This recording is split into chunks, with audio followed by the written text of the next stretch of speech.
guys, it's Lizzie. So today I'm going to talk about a very specific part of bipolar, and if you have unipolar depression, you will be able to relate as well. Memory loss that occurs during really severe depression episodes and during manic episodes. And there's a battle within that I'll never win, 'cause it's me that I'm up against.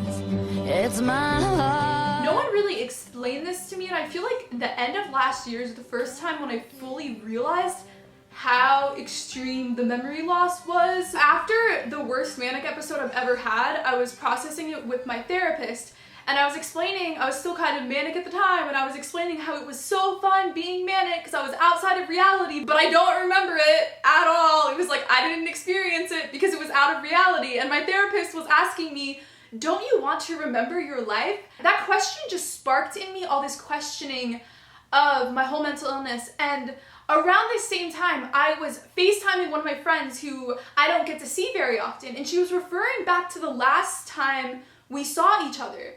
And I had no memory. It was like my mind kept going back to like a year and a half before my bipolar had fully kicked in. I started like tearing up over FaceTime, and I started thinking back, and I realized that I legitimately like did not have memories of the past like year and a half when I was in depression. Like I couldn't remember my senior year of college. And it's so weird because I think when you're not talking to someone about a specific memory, you're not realizing that you can't remember. But when I'm forced to try to like think back and grasp a specific memory from the whole time I was in depression, I really just can't remember it. And so the past like 2.5 years of my life, I really just cannot remember because I was between very severe depression and manic or pretty strong hypomanic episodes.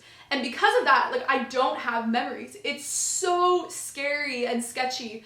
And I made my video about signs you have depression, and so many people were commenting or emailed me and were like, thank you so much for making this video because I have memory loss of the whole time I was in depression. I don't even remember what my depression felt like because I don't have memories from that time. It's so scary. And I think that in some ways it's the brain trying to protect itself, because how many of us want to remember vividly what depression feels like? Like all the memories would be through this lens of depression and like the fatigue and exhaustion, how strenuous it is to get out of bed, to do work, to reach out to a friend. I mean, would we really want to remember it?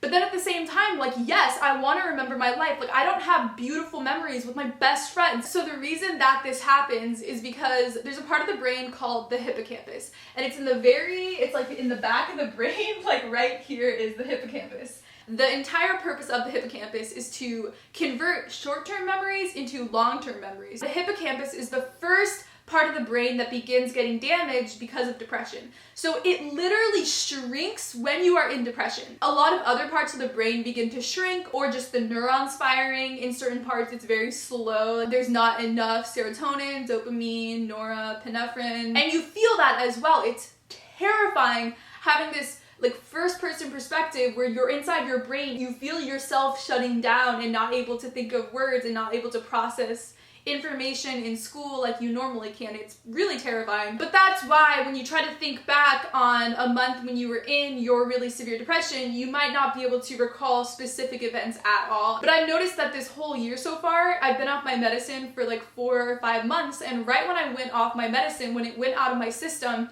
I began to feel disconnected from my past. Like, I only feel like I'm living in each individual day, each moment, but when I try to think back to what I did the day before, I just cannot remember it. I recently went back on medicine. This is called Trileptal. It's another mood stabilizer, and the main reason I went back on medicine is because I realized I'm not remembering anything I'm experiencing, and I don't feel connected to myself. I don't feel connected to the past. And that's a part of identity, and it's just really terrifying. Some other things I wanted to talk about with memory loss that you might be able to relate to. I was reading a blog, and it was talking about all these signs you have bipolar, and it was very specific. He said that like the whole time he's manic, like he's not able to remember names or faces of people he has met.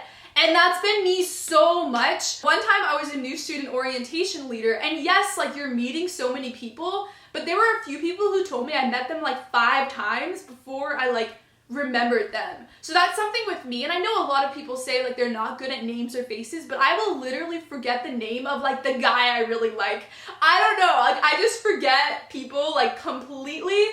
And I think that when you're manic, that might be more common. So comment below if that happens to you. And also just when I'm in mania and depression, I can't really do my life very well. Like I forget when I have appointments, I forget to respond to emails. Sometimes I will reply to an email in my dream and not in my actual life. And I'll just completely forget about things. And so what I found that really helps is just like writing everything down, putting everything in a calendar or a planner. I have like a daily to-do list. And I track my sleep on it, and I track my mood. And then when it comes to remembering things, like I try to take pictures as much as possible, or like write down day to day like my thoughts in my notes section of my phone. And then when I look back on pictures or look back on journal entries, I'm able to, I don't know, it almost like helps my brain like connect to the memory, because I feel like the memories are inside our brain. Certain things will like trigger a memory out of me. My friend begins describing like specifics of what happened, like my brain will be able to find it, but it's just difficult for my brain to access it. And even before I was diagnosed, I remember early on in college, I was dating this guy and I wanted to see him every day, and it almost felt like if I wasn't able to like talk to him and like update him on like what had happened, it felt like a week had gone by like every day, because my mind was going so fast.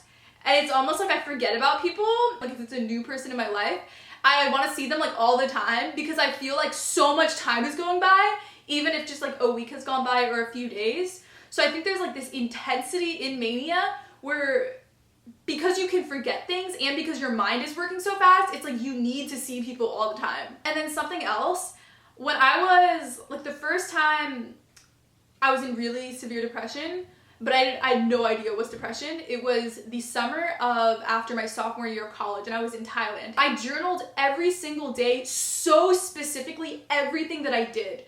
And it's like my brain knew I would forget it and did not want to forget it, and so it was forcing me to write everything down. And similar things have happened. Like year ago, I was talking to this guy who I really, really liked, and I was kind of balanced on medicine at the time, but my brain was really damaged from having been in depression for over a year. And so I remember right after it ended, when I came back home, just writing and recording everything that had happened. My brain instinctively knew that I would forget everything. So definitely write everything down, process it through poems, journal entries, stories. Other than that, just go on medicine. I feel like being on medicine is the #1 way to prevent further brain damage and just to keep yourself in check with your circadian rhythms and with your memory. Because bipolar really does cause permanent brain damage. Okay, I don't mean the word permanent because they don't really know if it's permanent or not.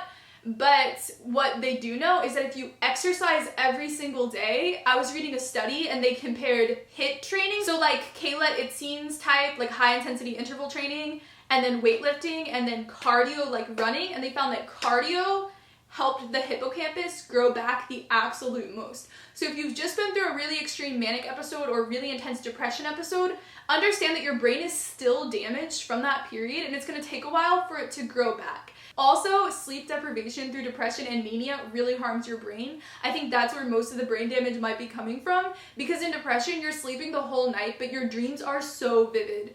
And so you're supposed to be in deep sleep 2/3 of the night and dreaming 1/3 of the night, but in depression, your brain is flipped. So you're dreaming 2/3 of the night, sleeping 1/3 of the night. So you need to get twice as much sleep to actually feel well rested, which most people don't have time to sleep like 15 hours a night. So you're not sleeping that long. So your brain is constantly sleep deprived, and that's why you feel fatigued all the time, because you actually are really, really exhausted. Your brain isn't getting to rest. And in mania, a lot of times you just don't sleep at all. And like I said, medicine is like the #1 thing, getting your circadian rhythms back in order with helping your sleep. Help me through this, please.